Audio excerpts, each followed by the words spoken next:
نحمده ونصلي على رسول الكريم اما بعد. شیخ العرب العجم عارف باللہ مجدد زمانہ حضرت مولانا شاہ کی محمد اختر صاحب رحمۃ اللہ علیہ کی کتاب علامات ربانی میں سے پڑھ کر سنایا جا رہا ہے. ارشاد فرمایا کہ اگر دل میں ایک ذرہ بڑائی ہوگی تو آدمی جنت کی خوشبو بھی نہیں پائے گا. ارشاد فرمایا کہ اگر دل میں ایک ذرہ بڑائی ہوگی تو آدمی جنت کی خوشبو بھی نہیں پائے گا.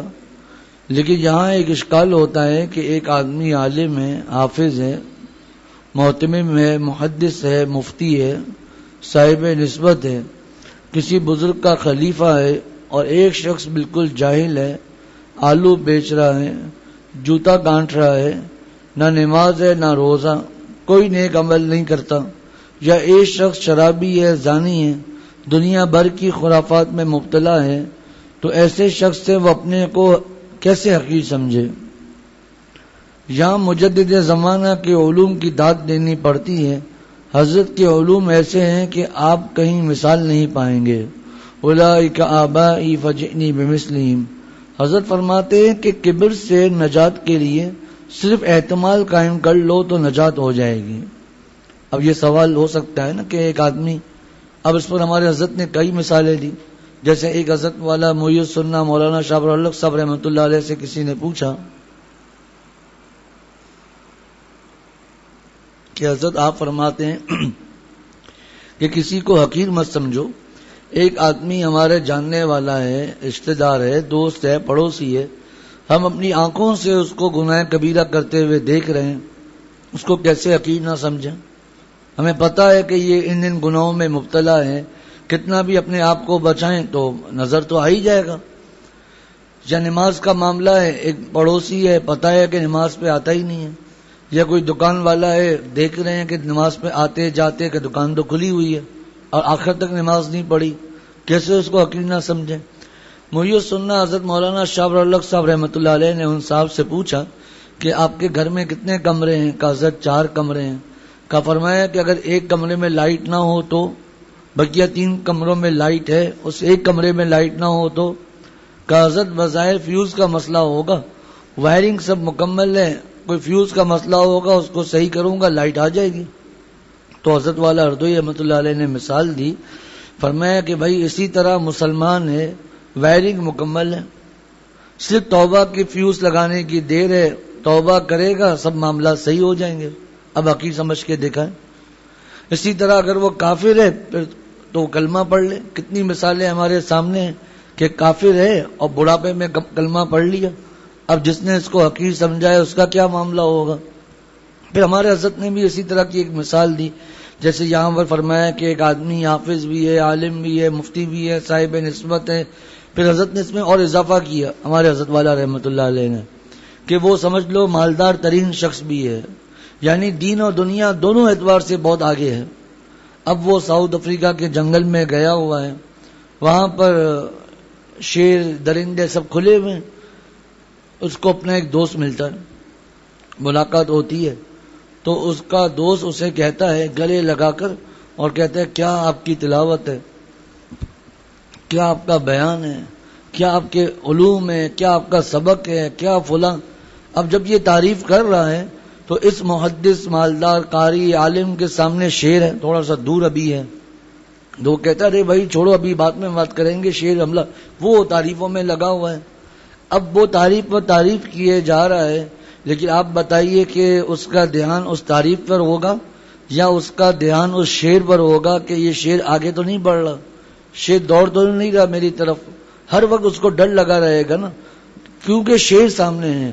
تو فرمایا اسی طرح جب اللہ تعالیٰ کی عظمتیں سامنے ہوں گی تو اب کوئی تعریف بھی کرے، لاکھ تعریف کرے، تو اس کا دھیان اس کی طرف نہیں جائے گا. اس کا دھیان ہوگا کہ اللہ کی عظمتوں کے سامنے تو کچھ بھی نہیں ہے.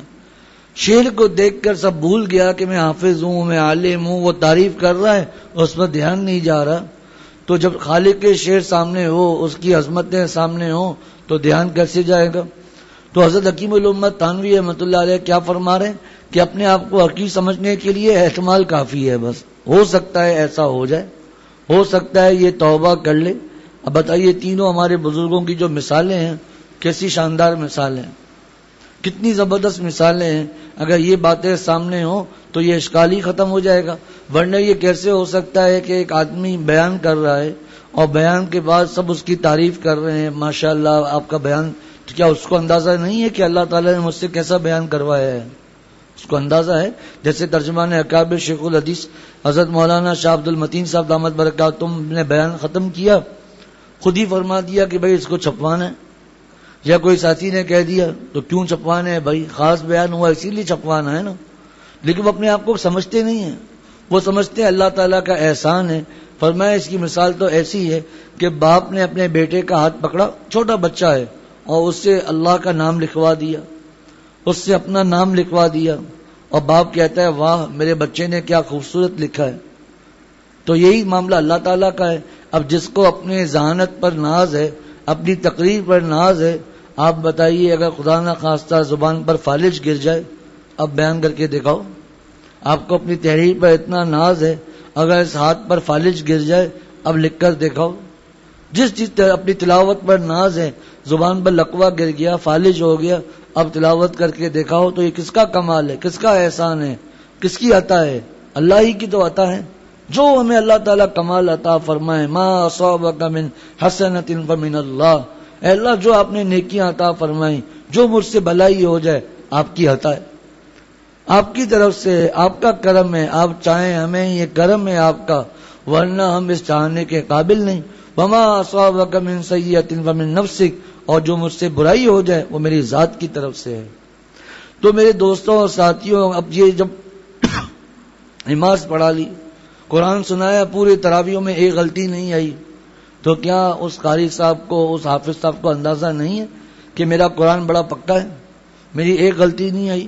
چلیں شیخ عبد الرحمان سدیس صاحب کو لے لیں، کیا ان کو پتہ نہیں ہے کہ اللہ تعالیٰ نے مجھے ایسی آواز عطا کی ہے کہ پوری دنیا میں میں مشہور ہوں؟ اسی طرح دوسرا کوئی قاری ہے، کوئی بھی ہے، قرآن سنایا ہے، جیسے ابھی مثال دی رمضان میں تراویحوں میں ایک اٹکن نہیں، ایک غلطی نہیں، اور بہت پیارا قرآن پڑھ رہا ہے، تو کیا اس حافظ کو نہیں پتا کہ میرا قرآن پکا ہے؟ اب کیسے اپنے آپ کو غیر حافظ سمجھے گا؟ کیسے کہیں نہیں میرا قرآن تو کچا ہے؟ اس وقت یہ تصور کرنا ہے کہ یہ میرا ذاتی کمال نہیں، اللہ کی طرف سے اللہ نے بیان کروا دیا. اب کیا پتہ نہیں ہے کہ اچھا بیان ہوا ہے، یا 10,000 لوگ بیان میں موجود ہیں؟ کیا پتہ نہیں ہے کہ میرا بیان سننے اتنے لوگ آ رہے ہیں، شوق سے سنتے ہیں، جگہ جگہ سنا جاتا ہے؟ کیا پتہ نہیں ہے؟ بالکل پتہ ہے. لیکن کیا کہے گا؟ میرے اللہ کا کرم ہے، میرے والدین کی دعائیں ہیں، میرے اساتذہ کی دعائیں ہیں، میرے شیخ کی دعائیں ہیں، سب چیزیں حل ہو جائیں گی انشاءاللہ تعالی. تو یہ پتہ ہونا کہ مجھ سے یہ اچھا کام ہوا ہے، یا یہ اللہ تعالیٰ نے مجھے کمال عطا کیا ہوا ہے، یہ کوئی غلط نہیں ہے، اللہ کی طرف سے عطا کیا ہوا ہے، بہت اچھی بات ہے. اب مسئلہ یہ ہے کہ یہ اپنا ذاتی کمال سمجھتا ہے یا اللہ کی عطا سمجھتا ہے. بس یہاں کام ہو جائے گا. اگر سمجھے کہ میری محنت، میں نے اتنی محنت کی، میں نے اتنا مطالعہ کیا، میرا یہ کمال ہے، میرے یہ مجاہدے ہیں کہ میرے شیخ کو خلافت دینی ہی تھی، میرا ہو گیا، بات ختم ہو گئی. بس اللہ کی طرف سے ہے، چاہے دنیا کے معاملات ہوں چاہے دین کے معاملے ہوں، کوئی بھی معاملہ ہو، دونوں میں یہ چیزیں ہیں. تو فرمایا کہ حضرت کیسے اپنے آپ کو حقیر سمجھے. اب حضرت کی فرمایا، حضرت کے مضامین دیکھیں. حضرت فرماتے ہیں کہ کبر سے نجات کے لیے، تکبر سے نجات کے لیے صرف اعتماد قائم کر لو تو نجات ہو جائے گی. کیا اعتماد قائم کرنا ہے؟ یہ خیال کر لو کہ ممکن ہے اس شخص کا کوئی عمل اللہ کے ہاں ایسا مقبول ہو جائے جس سے اس کی مغفرت ہو جائے، بخشا جائے، اور ممکن ہے کہ میرے کسی عمل پر میری پکڑ ہو جائے. تو کیا ہوگا؟ احتمال تو ہے نا، اندیشہ تو بہرحال ہے. اسی طرح ہمارے حضرت والا رحمۃ اللہ علیہ نے اسی کتاب میں ایک بڑی عجیب و غریب مثال دی کہ ایک آدمی ہے، میں اپنے لفظوں میں سناؤں گا یہ بات. ایک آدمی ہے، اس کا علم قرآن وغیرہ سب چیزیں، ایک جملے کا حضرت کا اضافہ ہے، ہزاروں لاکھوں لوگ اس کے مرید ہیں، شہرت ہے، تصنیف ہے، فلاں سب چیزیں. انتقال ہو گیا، اللہ تعالیٰ کے سامنے پیشی ہوئی، اللہ تعالیٰ نے فرمایا تمہارا کچھ بھی قبول نہیں ہے. اور ایک طرف وہ آدمی ہے جس کو کوئی جانتا بھی نہیں ہے، کب پیدا ہوا کب مر گیا، سیدھا سادہ مسلمان ہے، بس نماز ہے، روزہ وغیرہ ضروری اعمال ہیں. اللہ تعالیٰ کے سامنے پیشی ہوئی، اللہ تعالیٰ فرمایا تمہارا سب قبول ہے۔ اب یہ جو محدث صاحب ہیں، پیر صاحب ہیں، حضرت صاحب ہیں، مفتی صاحب ہیں، ان کو تو اللہ نے فرما دیا تمہارا تو کچھ قبول نہیں ہے، اور اس کو اللہ نے فرما دیا تمہارا سب قبول ہے، بتائیے کون فائدے میں رہا؟ اس لیے فرمایا یہ مت خواہش کرو کہ اللہ میں مشہور ہو جاؤں، میری شہرت ہو، جگہ جگہ میرا نام ہو، اور میں اشتہار میں میرا نام درمیان میں آئے۔ فرمایا کچھ بھی نہیں، بس اللہ آپ راضی ہو جائیں بس کافی ہے۔ ہاں اب اللہ تعالیٰ اگر مشہور کر دیں، جس کو ہمارے حضرت فرماتے ہیں اللہ اگر چھاپ دیں تو بس ٹھیک ہے چھپ جاؤ، اور اللہ اگر چھپا دیں تو چھپ جاؤ۔ یہ تمنا مت کرو کہ میری شہرت ہو، مجھے جگہ جگہ بلایا جائے، پھر میرا اشتہار میں درمیان میں نام کیوں نہیں آیا، بڑا نام کیوں نہیں آیا، مجھے ایسا کیوں؟ کچھ بھی نہیں ہوگا انشاءاللہ تعالی۔ تو فرمایا کہ اندیشہ تو بہرحال ہے، یہ معمولی علم نہیں ہے، ارے علم عظیم ہے، ورنہ عقلی طور پر اسلام پر اعتراض لازم آتا کہ ایک شخص بخاری پڑھا رہا ہے، حافظ عالم محدث ہے، اور ایک آدمی جوتا گانٹ رہا ہے، جاہل مطلق، نہ نماز نہ روزہ، کیسے وہ اپنے آپ کو اس سے حقیر سمجھے؟ اللہ تعالیٰ حضرت کی قبر کو نور سے بھر دے، حکیم الامت بڑا احسان کر گئے۔ اب آپ سمجھ گئے ہوں گے حضرت کی بات کا کیا مطلب، کہ عالم ہے لیکن سمجھے ٹھیک ہے وہ عام سا آدمی ہے، ہو سکتا ہے اللہ تعالیٰ کو اس کی کوئی ادا پسند آ جائے، اور اگر اور سامنے اور زیادہ دینی باتیں ہوں گی، احادیث ہوں گی تو اور زیادہ آسانی ہو جائے گی۔ وہ مشہور حدیث شریف جس میں اللہ تعالیٰ قیامت کے دن ایک شہید کو بلائیں گے، ایک سخی کو بلائیں گے، ایک عالم کو بلائیں گے، تینوں سے سوال ہوگا کہ کیوں کیا؟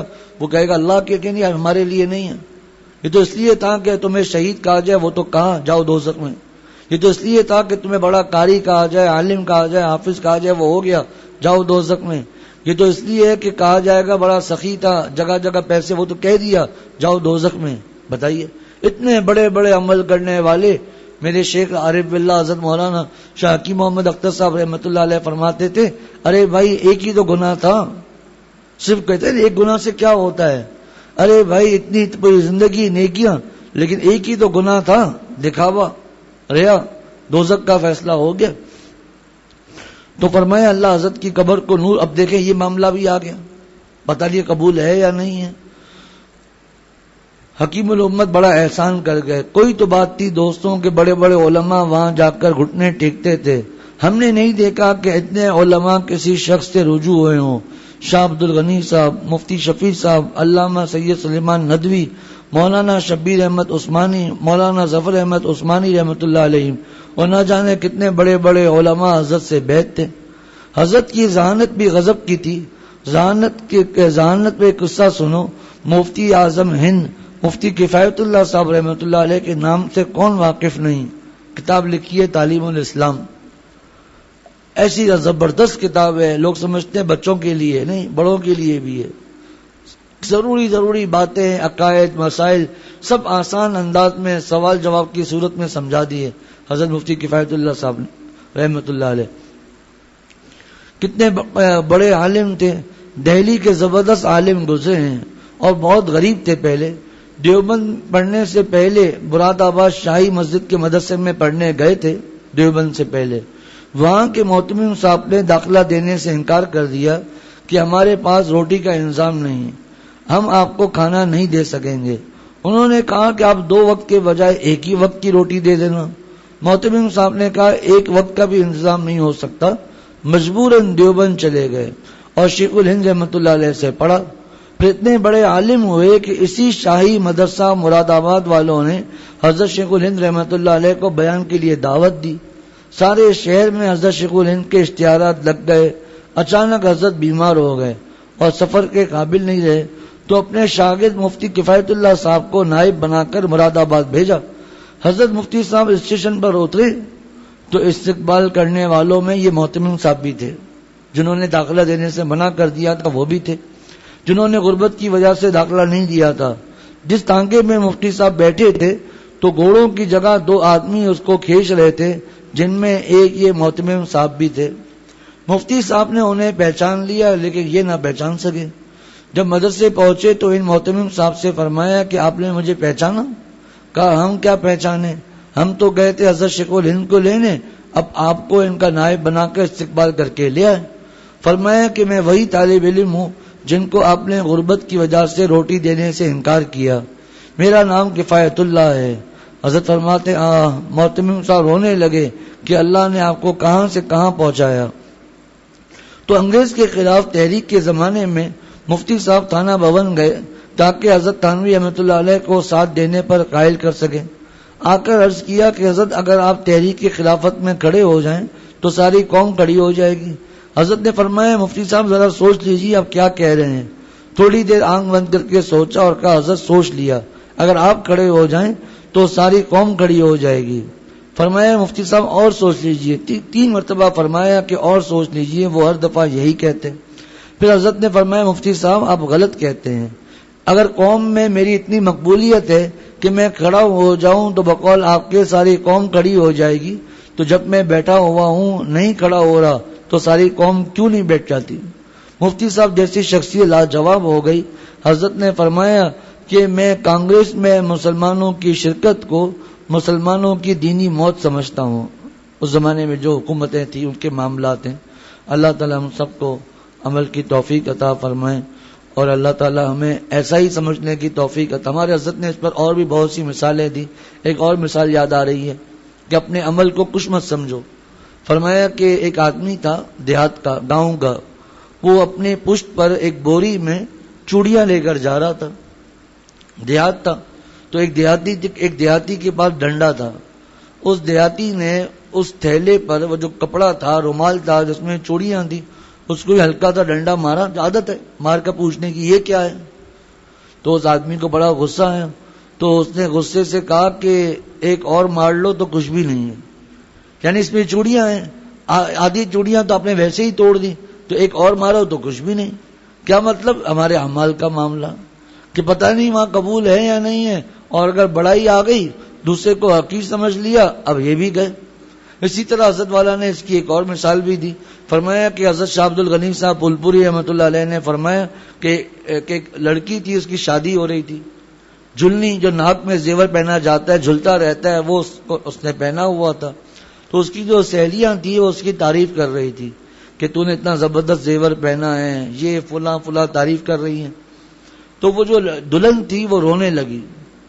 تو سہیلیوں نے کہا تم عجیب ہو, ہم تو تمہاری تعریف کر رہی ہیں اور تم رو رہی ہو. تو حضرت والا نے فرمایا کہ عورت نے یہ کہا, دلہن نے, جلنی تو گڑاوا پیا اپنے ونا سے, پیا بن باولا یا کہ نہیں. اے میری سخیوں, اے میری سہیلیوں, یہ زیور میں نے اپنی پسند سے بنایا ہے. پتہ نہیں میرا شوہر پسند کرے یا نہ کرے. تم لاکھ تعریف کرو, لاکھ تعریف کرو, اور اچھا کہو, یہ کہو, وہ کہو, لیکن میرے شوہر کے پاس جب میں اپنے شوہر کے پاس جاؤں اور شوہر کے مجھے تو پسند ہی نہیں ہے, تو کیا شوہر کو یہ کہے گی کہ آپ کو پتہ نہیں کیوں پسند نہیں ہے, وہ تو پورے محلے کی لڑکیوں کو سب کو پسند ہے. بھائی کس کی نظر کا اعتبار ہے, کس کی تعریف کا اعتبار ہے, ان سہیلیوں کی یا میرے شوہر کی؟ بات ختم. فرمایا اسی طرح ساری دنیا تعریف کر رہی ہے, اب ڈر تو ہے کہ پتہ نہیں قبول ہے یا نہیں ہے. اور اللہ کے جو انبیاء ہوتے ہیں, انبیاء خاص ہیں نا, انہوں نے ہمیں یہ چیزیں سمجھا بھی دی. کیسے؟ حضرت ابراہیم علیہ السلام اور حضرت اسماعیل علیہ السلام دونوں اللہ تعالیٰ کے نبی ہیں, خاص دوست ہیں. حضرت جبرائیل علیہ السلام وہی لے کر آئے کہ خانہ کعبہ کو اللہ کے حکم سے تعمیر کیجیے. کہاں کرنا ہے, یہ اس کی بنیادیں ہیں, اتنے علاقے میں آپ کو خانہ کعبہ تعمیر کرنا ہے. حضرت ابراہیم علیہ السلام اور حضرت اسماعیل علیہ السلام تعمیر میں لگ گئے. اب آپ تعمیر کرنے کے بعد کہنے لگے ربنا تقبل منا انک انت السمیع العلیم. ذرا غور کریں کہ خانہ کعبہ جیسی عمارت کی تعمیر عظیم الشان عبادت ہے. کس کے حکم سے کر رہے ہیں؟ اللہ اپنی مرضی سے کیا ہے؟ نہیں, اللہ کے حکم سے کر رہے ہیں. جگہ کس نے بتائی؟ حضرت جبرائیل علیہ السلام نے بتائی کہ یہاں تعمیر کرنا ہے. وہی ہے, اللہ کا حکم ہے. بتائیے, لیکن پھر بھی کیا فرما رہے ہیں؟ ربنا تقبل منا انک انت السمیع العلیم. انبیاء کے اعمال کیا معاملات ہیں, لیکن پھر بھی ہمیں سکھانے کے لیے فرمایا ربنا تقبل منا انک انت السمیع العلیم. جب انبیاء کا یہ حال ہے تو ہمیں کتنا ڈرنا چاہیے کہ اب جو نیک عمل کر رہے ہیں پتہ نہیں اللہ تعالیٰ راضی ہے یا نہیں ہے, پتہ نہیں یہ قبول بھی ہے یا نہیں ہے. بس اسی ڈر میں, لیکن ایسا نہیں ہے نفسیاتی آدمی ہو جائے, ہر وقت رو رہا ہے, پتہ نہیں کب, بس اتنا کافی ہے. نیک عمل ہوا، اے اللہ کتنا بھی اچھا عمل ہو جائے آپ کی شایان شان نہیں، آپ کی عظمتوں کے مطابق ذرہ بھی یہ عمل نہیں ہے.